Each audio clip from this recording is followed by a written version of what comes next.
એ ગણેશાય નમઃ. જય શ્રી કૃષ્ણ મિત્રો, હું તમારી સખી હીરુ આજે લઈને આવી છું શ્રીમદ ભગવદ્ ગીતા સરળ ભાષામાં મહાત્મય સાથે. અધ્યાય 10 વિભૂતિ યોગ. મિત્રો, જો તમે આગળના અધ્યાય ન સાંભળ્યા હોય તો ડિસ્ક્રિપ્શનમાં તમને લિંક મળી જશે, અવશ્ય સાંભળી લેજો. મિત્રો, તમે જોઈ રહ્યા છો યુટ્યુબ. આપણી ચેનલ વ્રત સાધનામાં આપનું સ્વાગત છે.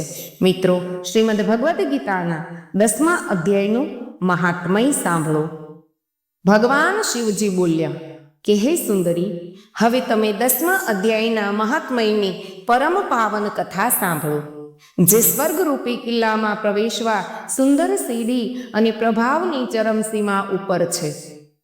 કાશીપુરીમાં વીરબુદ્ધિ નામથી પ્રસિદ્ધ એક બ્રાહ્મણ રહેતો હતો, જે મારામાં મારા પ્રિય નંદી જેવી ભક્તિ રાખતો હતો. તે પાવન કીર્તિ મેળવવા તત્પર રહેનાર, શાંત ચિત્ત અને હિંસા, કઠોરતા તેમજ દુસ્સાહસથી દૂર રહેનારો હતો. જીતેન્દ્રિય હોવાથી તે હંમેશા નિવૃત્તિ માર્ગ તરફ ઢળેલો રહેતો.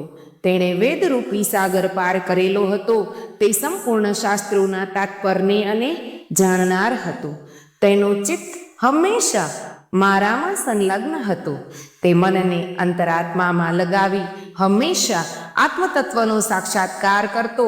તેથી જ્યારે તે ચાલવા લાગતો ત્યારે હું પ્રેમવશ તેની પાછળ પાછળ દોડી તેના હાથનો સહારો આપતો. આ જોઈ મારા પાર્ષદ ભૃંગીરીટીએ પૂછ્યું, ભગવાન, આ રીતે આપનું દર્શન કોણે કર્યું હશે?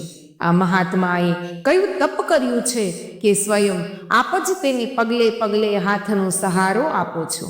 ભૃંગીરીટીનો આ પ્રશ્ન સાંભળી મેં તેને આ રીતે જવાબ આપ્યો. એક સમયની વાત છે. કૈલાસ પર્વતની સમીપે પુન્નાગવનમાં ચંદ્રના અમૃતમય કિરણોથી ધવલ ભૂમિમાં એક વેદીનો આશ્રય લઈ હું બેઠો હતો.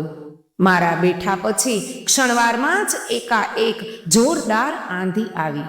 ત્યાંના વૃક્ષોની ડાળીઓ પવનથી એકબીજી સાથે ટકરાવા લાગી. કેટલીય ડાળીઓ તૂટીને વેરવિખેર થઈ ગઈ.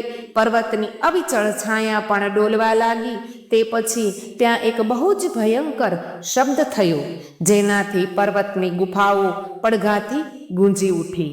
તે પછી આકાશમાંથી વિશાળ પક્ષી ઉતર્યું, જેનું સ્વરૂપ કાળા વાદળ જેવું હતું.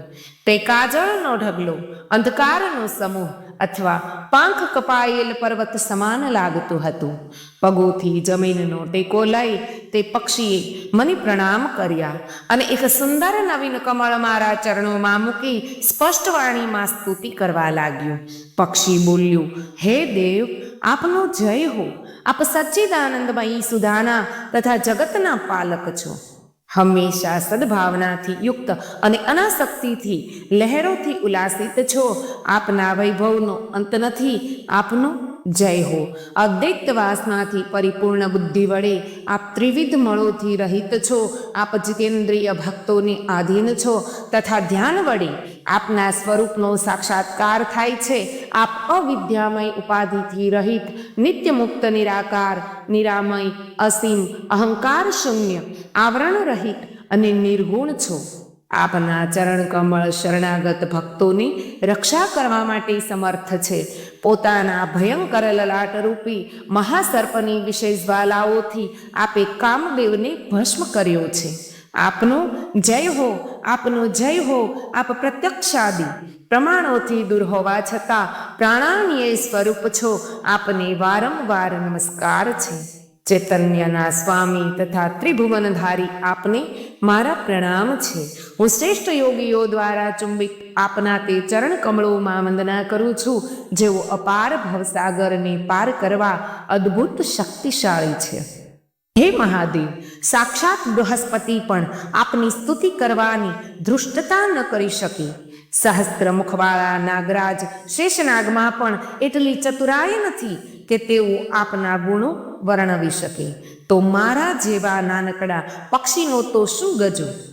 તે પક્ષી વડે કરાયેલ આ સ્તુતિ સાંભળી મેં તેને પૂછ્યું કે હે વિહંગમ, તું કોણ છે? ક્યાંથી આવ્યો છે?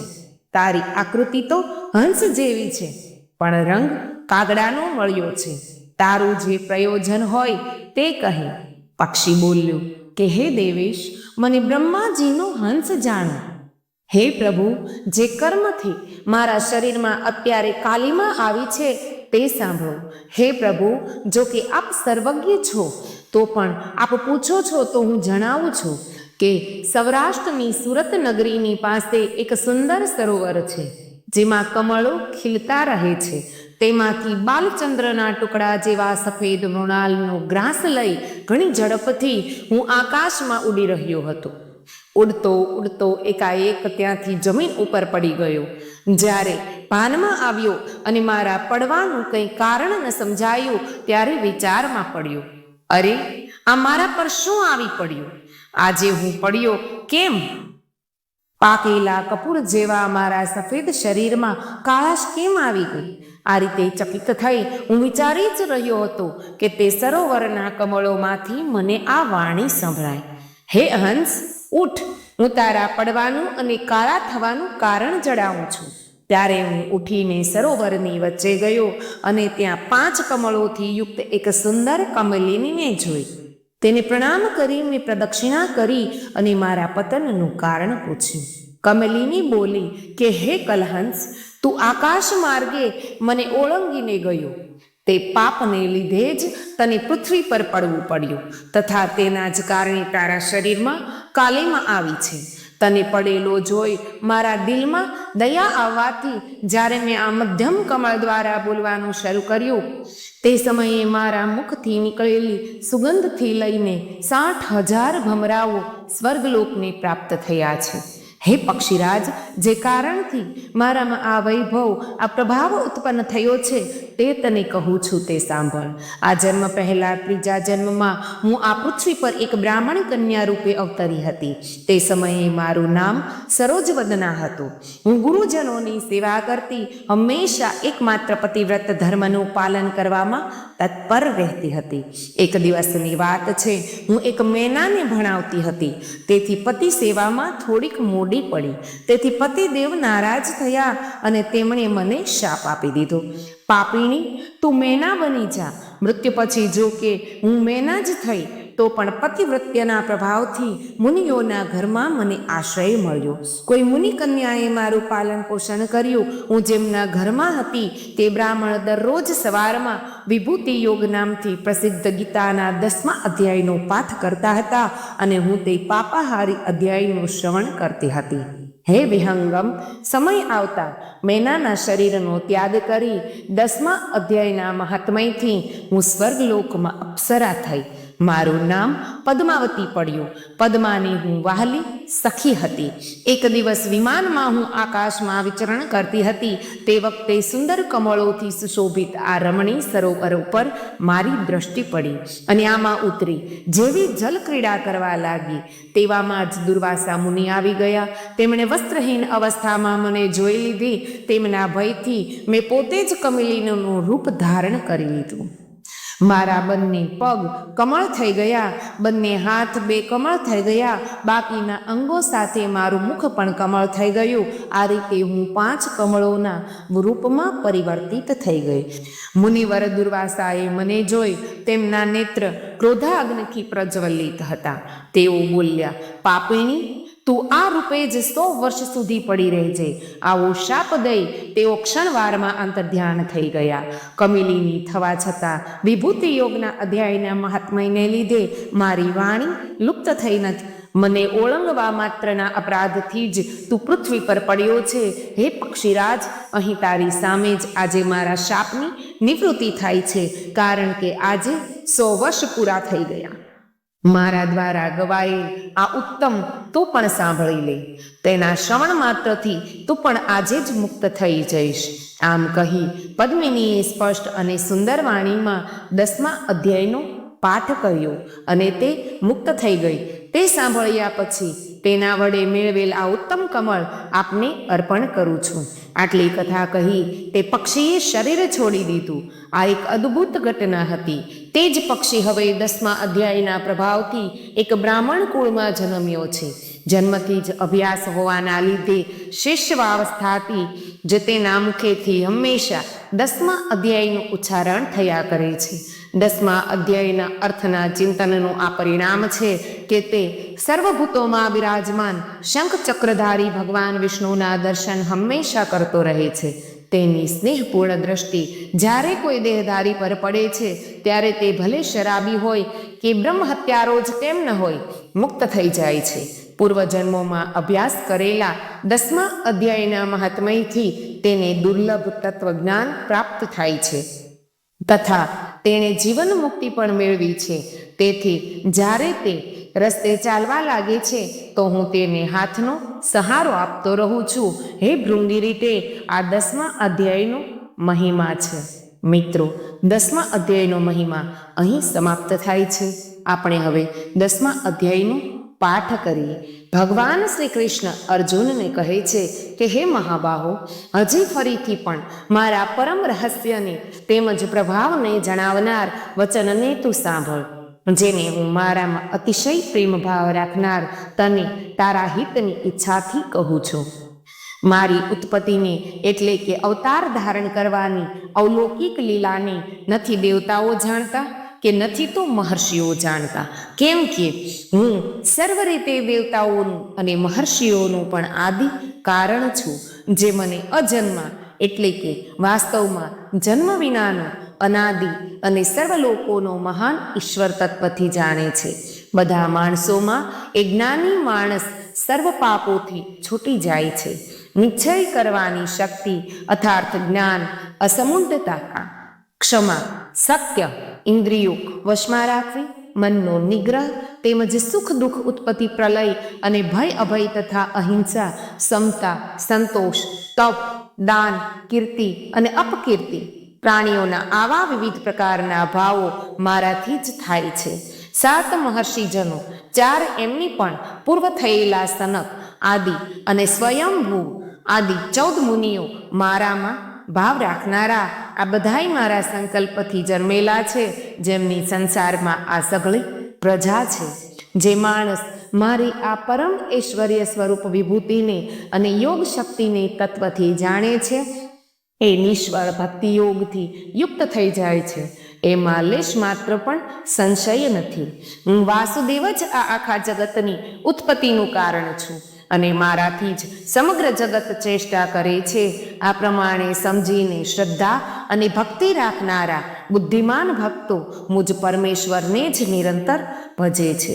નિરંતર મારામાં મન પરોવી રાખનારા અને મારામાં જ પ્રાણોને અર્પણ કરી રાખનારા ભક્તજનો મારી ભક્તિની ચર્ચા દ્વારા પરસ્પર મારા પ્રભાવને ઓળખાવતા તથા ગુણો અને પ્રભાવ સહિત મારું કથન કરતા જ નિત્ય નિરંતર સંતોષી રહે છે અને મુજ વાસુદેવમાં જ નિરંતર રમ્યા કરે છે. નિરંતર મારા ધ્યાન વગેરેમાં પરોવાયેલા અને પ્રેમથી ભજનારા એ ભક્તોને હું એવું તત્વજ્ઞાન રૂપી યોગ આપું છું, જેનાથી એ ભક્તો મને જ પામે છે. હે અર્જુન, એમના ઉપર અનુગ્રહ કરવા માટે એમના અંતઃકરણમાં રહેલો હું પોતે જ એમના અજ્ઞાનજનિત અંધકારને જળહળતા તત્વજ્ઞાન રૂપી દીપક દ્વારા નષ્ટ કરી દઉં છું. અર્જુન કહે છે, આપ પરમ બ્રહ્મ, પરમધામ અને પરમ પવિત્ર છો, કેમ કે આપને સમસ્ત ઋષિજનો સનાતન દિવ્ય પુરુષ દેવોના પણ આદિદેવ, અજન્મા અને સર્વવ્યાપી કહે છે. એવું જ દેવર્ષિ નારદ, અસિત અને દેવલ ઋષિ તથા મહર્ષિ વ્યાસ પણ કહે છે અને વળી આપ પોતે પણ મને એમ જ કહો છો. હે કેશવ, જે કંઈ પણ મને આપ કહી રહ્યા છો એ સઘળું હું સત્ય માનું છું. હે ભગવાન, આપના લીલામય સ્વરૂપને નથી તો દાનવો જાણતા કે નથી દેવતા પણ જાણતા. હે સગળા ભૂતોના સર્જનહાર, હે સગળા ભૂતોના ઈશ્વર, હે દેવોના દેવ, હે જગતના સ્વામી, હે પુરુષોત્તમ, આપ પોતે જ પોતાના વડે જાણો છો. માટે આપ જ પોતાની એ દિવ્ય વિભૂતિઓને સંપૂર્ણપણે કહેવા સમર્થ છો, જે વિભૂતિઓ દ્વારા આપ આ સકળ લોકોમાં વ્યાપીને રહેલા છો. હે ઓગેશ્વર, હું કયા પ્રકારે નિરંતર ચિંતન કરતો આપને જાણી શકું? અને હે ભગવાન, આપ કયા કયા ભાવોમાં મારા વડે ચિંતન કરવા યોગ્ય છો? એ જનાર્દન, પોતાની યોગ શક્તિને અને વિભૂતિને હજી પણ વિસ્તારથી કહો, કેમ કે આપના અમૃત જેવા વચનોને સાંભળતા મને તૃપ્તિ થતી નથી. મારી સાંભળવાની ઉત્કંઠા હજી વધતી જાય છે. શ્રી ભગવાન બોલ્યા કે હે કુરુશ્રેષ્ઠ, હવે હું જે મારી દિવ્ય વિભૂતિઓ છે એમને તારા માટે મુખ્ય રૂપે કહું છું, કેમ કે મારા વિસ્તારનો કોઈ અંત નથી. હે નિંદ્રાને જીતનારા અર્જુન, હું સગળા ભૂતોના હૃદયમાં રહેલો સૌનો આત્મા છું તથા સર્વભૂતોનો આદિ, મધ્ય અને અંત પણ હું જ છું. હું અદિતિના 12 પુત્રોમાં વિષ્ણુ અને જ્યોતિઓમાં અંશુમાલી સૂર્ય છું તથા 49 વાયુ દેવતાઓનું તેજ તેમજ નક્ષત્રોનો અધિપતિ ચંદ્રમા છું. હું વેદોમાં સામવેદ છું, દેવોમાં ઇન્દ્ર છું, ઇન્દ્રિયોમાં મન છું અને પ્રાણીઓની ચેતના એટલે કે જીવન શક્તિ છું. હું 11 રુદ્રોમાં શંકર છું, યક્ષ રાક્ષસોમાં ધનનો સ્વામી કુબેર છું. હું 8 વસુઓમાં અગ્નિ છું અને શિખરોવાળા પર્વતોમાં મેરુ પર્વત છું. પુરોહિતમાં મુખ્ય બૃહસ્પતિ તું મને જાણ. હે પાર્થ, હું સેનાપતિઓમાં સ્કંદ અને જળાશયોમાં સમુદ્ર છું. હું મહર્ષિઓમાં ભૃગુ અને અર્થબોધક શબ્દોમાં એક અક્ષર એટલે કે ઓંકાર છું. 7 પ્રકારના યજ્ઞોમાં જપયજ્ઞ અને સ્થાવરોમાં હિમાલય છું. સઘળા વૃક્ષોમાં પીપળાનું વૃક્ષ, દેવર્ષિઓમાં નારદ મુનિ, ગંધર્વોમાં ચિત્રરથ અને સિદ્ધોમાં કપિલ મુનિ છું. અશ્વોમાં અમૃતની સાથે ઉદ્ભવેલું ઉચ્છેશ્રવા નામનો અશ્વ, ગજેન્દ્રોમાં ઐરાવત નામનો હાથી અને મનુષ્યોમાં રાજા તું મને જાણ. હું શાસ્ત્રોમાં વજ્ર અને ગાયોમાં કામધેનુ છું. શાસ્ત્રોક્ત પ્રકારે સંતાનની ઉત્પત્તિનો જે હેતુ છે એ કામદેવ છું અને સર્પોમાં જ સર્પરાજ વસુકી છું. હું નાગોમાં શેષનાગ અને જળચરોનો અધિપતિ વરુણ દેવતા છું. તેમજ પિતૃઓમાં અર્યમા નામનો પિતૃ તથા શાસન કરનારાઓમાં યમરાજ છું. હું દૈત્યોમાં પ્રહલાદ અને ગણના કરનારાઓનો સમય છું. તેમજ પશુઓમાં મૃગરાજ સિંહ અને પક્ષીઓમાં હું ગરુડ છું. હું પાવન કરનારાઓમાં વાયુ અને શસ્ત્રધારીઓમાં શ્રી રામ છું તથા માછલીઓમાં મગર છું અને નદીઓમાં શ્રી ભાગીરથી ગંગાજી પણ હું જ છું. હે અર્જુન, સૃષ્ટિનો આદિ, અંત તથા મધ્ય પણ હું જ છું. હું વિદ્યાઓમાં અધ્યાત્મ વિદ્યા એટલે કે બ્રહ્મ વિદ્યા અને પરસ્પર વાદ કરનારાઓનો તત્વ નિર્ણયને માટે કરવામાં આવતો વાદ છું. હું અક્ષરોમાં અકાર છું અને સમાસોમાં દ્વંદ્વ નામનો સમાસ છું. અક્ષય કાળ એટલે કે કાળનો એ મહાકાળ તથા સર્વ તરફ મુખ ધરાવનાર વિરાટ સ્વરૂપે ધાતા અર્થાત સૌનું ધારણ પોષણ કરનાર પણ હું જ છું. હું સૌનો સંહાર કરનાર, મૃત્યુ અને ઉત્પન્ન થનારાઓની ઉત્પત્તિનો હેતુ છું તથા સ્ત્રીઓમાં કીર્તિ, શ્રીવાક, સ્મૃતિ, મેઘા, ધૃતિ અને ક્ષમા પણ હું જ છું તથા ગાઈ શકાય એવી સ્તુતિઓમાં હું બૃહત નામનો સામ તેમજ છંદોમાં ગાયત્રી છંદ હું છું તથા મહિનાઓમાં માક્ષર અને ઋતુઓમાં વસંત હું છું. છાળનારાઓમાં જુગાર અને પ્રભાવશાળીઓનો પ્રભાવ હું છું. હું જીતનારાઓનો વિજય છું, નિશ્ચય કરનારાઓનો નિશ્ચય અને સાત્વિક માણસોનો સાત્વિક ભાવ હું છું. વૃષ્ણિ વંશીઓમાં વાસુદેવ એટલે કે હું પોતે તારો સખા, પાંડવોમાં ધનંજય એટલે કે તું, મુનિઓમાં વેદવ્યાસ અને કવિઓમાં શુક્રાચાર્ય કવિ પણ હું જ છું. હું દમન કરનારાઓનો દંડ અર્થાત દમન કરનારી શક્તિ છું. વિજય ઈચ્છનારાઓની નીતિ છું. ગુપ્ત રાખવા યોગ્ય ભાવોનું રક્ષણ કરનાર મૌન છું અને જ્ઞાની જનોનું તત્વજ્ઞાન પણ હું જ છું. અને હે અર્જુન, જે સમસ્ત ભૂતોની ઉત્પત્તિનું કારણ છે એ પણ હું જ છું, કેમ કે એવું ચર કે અચર કોઈ પણ પ્રાણી નથી જે મારા વિનાનું હોય. હે પરંતપ, મારી દિવ્ય વિભૂતિઓનો અંત નથી. મેં પોતાની વિભૂતિઓનો આ વિસ્તાર તો તારા માટે એક દેશ રૂપે એટલે કે અત્યંત ટૂંકમાં કહ્યો છે. જે પણ વિભૂતિયુક્ત એટલે કે ઐશ્વર્ય સંપન્ન, શોભાયુક્ત અને શક્તિયુક્ત પદાર્થ છે એને તું મારા તેજના અંશથી જ અભિવ્યક્તિ સમજ. અથવા હે અર્જુન, આ વધારે જાણીને તારે શું કરવું છે? સાર રૂપે સમજી લે કે હું આ આખાય બ્રહ્માંડને પોતાની યોગ શક્તિના એક અંશ માત્રથી ધારણ કરીને સ્થિત છું. ઓમ તત્સદિતિ શ્રીમદ ભગવદ્ ગીતા સુપનિતસ્યુ બ્રહ્મ વિદ્યાયામ યોગશાસ્ત્રે શ્રી કૃષ્ણ અર્જુન સંવાદે વિભૂતિ યોગો નામ 10મો અધ્યાય. વિભૂતિ યોગ નામનો 10મો અધ્યાય અહીં સમાપ્ત થાય છે મિત્રો. ધન્યવાદ.